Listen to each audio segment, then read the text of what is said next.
जी नमस्कार, मैं हूं सुनील सिंह और आप देख रहे हैं आजाद सिपाही। विश्व पर्यावरण दिवस के अवसर पर मुख्यमंत्री हेमंत सोरेन ने सिरमटोली फ्लाईओवर का लोकार्पण किया। कार्तिक उरांव के नाम पर होगा सिरमटोली फ्लाईओवर। जैक 12वीं आर्ट्स का रिजल्ट जारी, 95.62% छात्र हुए पास। राजमहल के देव स्टेट टॉपर पद्मा की प्रेरणा दूसरे स्थान पर रही। 1932 खतियान आधारित स्थानीय नीति की मांग को लेकर जेएलकेम के कार्यकर्ता पदयात्रा कर राजभवन पहुंचे। एसीबी ने ग्रामीण विकास विभाग के एग्जीक्यूटिव इंजीनियर को 60,000 रुपये रिश्वत लेते रंगे हाथ गिरफ्तार किया। अब खबरें विस्तार से। मुख्यमंत्री हेमंत सोरेन ने विश्व पर्यावरण दिवस के अवसर पर गुरुवार को राज्य की जनता को एक बड़ी सौगात दी है। उन्होंने आधुनिकतम तकनीक से निर्मित सिरमटोली चौक से राजेंद्र चौक होते हुए मैकॉन गोलचक्कर तक 4 लेन फ्लाईओवर एलिवेटेड सह ORB परियोजना का उद्घाटन कर राज्य की जनता को समर्पित किया। मुख्यमंत्री ने इस फ्लाईओवर का नामांकन झारखंड के सपूत दिवंगत कार्तिक उरांव के नाम पर करने की घोषणा की। साथ ही डोरंडा स्थित वन भवन में विश्व पर्यावरण दिवस समारोह में पौधारोपण कर पर्यावरण संरक्षण का संदेश भी दिया। मुख्यमंत्री ने सिरमटोली सरना स्थल में पूजा अर्चना कर राज्य की सर्वांगीण विकास, सुख, समृद्धि और शांति की कामना की। वहीं मुख्यमंत्री ने कहा कि शहरों के व्यवस्थित विकास के लिए सरकार प्रतिबद्ध है। इस दिशा में कई योजनाएं धरातल पर उतर चुकी हैं। कई योजनाओं का क्रियान्वयन जल्द होगा। उन्होंने कहा कि रांची को ट्रैफिक जाम से निजात दिलाने के लिए सरकार लगातार कार्य कर रही है।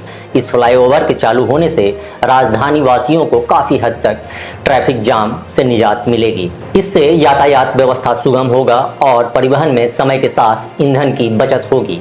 झारखंड एकेडमिक काउंसिल जैक ने गुरुवार को 12वीं आर्ट्स का रिजल्ट जारी कर दिया है। रिजल्ट को लेकर जैक कार्यालय में कोई कार्यक्रम नहीं हुआ, सीधे वेबसाइट पर रिजल्ट डाला गया। इस बार 95.62% परीक्षार्थी पास हुए हैं।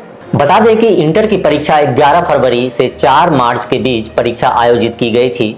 जैक ने साइंस और कॉमर्स का रिजल्ट 1 जून को जारी किया था। इस साल साइंस में 69.62% और कॉमर्स में 91.2% विद्यार्थी पास हुए हैं। राज्य में राजमहल के देव तिवारी ने आर्ट्स में टॉप किया है, उसे 481 अंक प्राप्त हुए हैं। वहीं पद्मा की प्रेरणा कुमारी ने 470 अंक के साथ दूसरे स्थान पर रही हैं।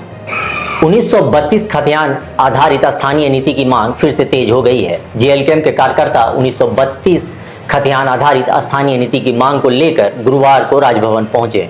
यह पदयात्रा दुमका जिले से 15 मई को शुरू हुई थी, जो राजधानी रांची में आकर समाप्त हुई। जेएलकेम के उपाध्यक्ष देवेंद्र नाथ महतो के नेतृत्व में 24 जिलों से आए कार्यकर्ता राजभवन के समीप एकत्र हुए और हेमंत सरकार के खिलाफ जोरदार नारेबाजी की। इनका कहना था कि झारखंड राज्य बने 24 साल हो चुके हैं, लेकिन अब तक राज्य में स्पष्ट स्थानीय नीति लागू नहीं हो पाई है। देवेंद्र नाथ महतो ने कहा कि झारखंड की पहचान, संसाधन और अधिकार को सुरक्षित रखने के लिए 1932 के खतियान को आधार मानकर स्थानीयता तय करना जरूरी है।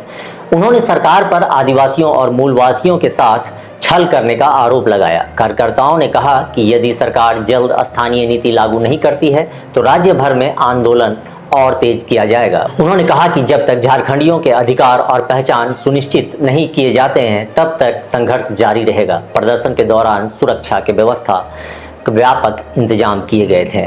वहीं बड़ी खबर राजधानी रांची से आ रही है। एंटी करप्शन ब्यूरो एसीबी की टीम ने गुरुवार को बड़ी कार्रवाई की है। एसीबी रांची ब्रांच की टीम ने कार्रवाई करते हुए ग्रामीण विकास विभाग के एग्जीक्यूटिव इंजीनियर सोनथ सोरेन को 60,000 रुपये रिश्वत लेते रंगे हाथ गिरफ्तार किया है। इंजीनियर बिल रिलीज करने के नाम पर रिश्वत मांग रहे थे, जिसकी शिकायत एसीबी के पास की गई थी। शिकायत मिलने के बाद एसीबी ने मामले की सत्यापन कराया। सत्यापन में घूस मांगे जाने की बात सही पाई गई, जिसके बाद एसीबी की टीम ने कार्रवाई करते हुए एग्जीक्यूटिव इंजीनियर को गिरफ्तार कर लिया।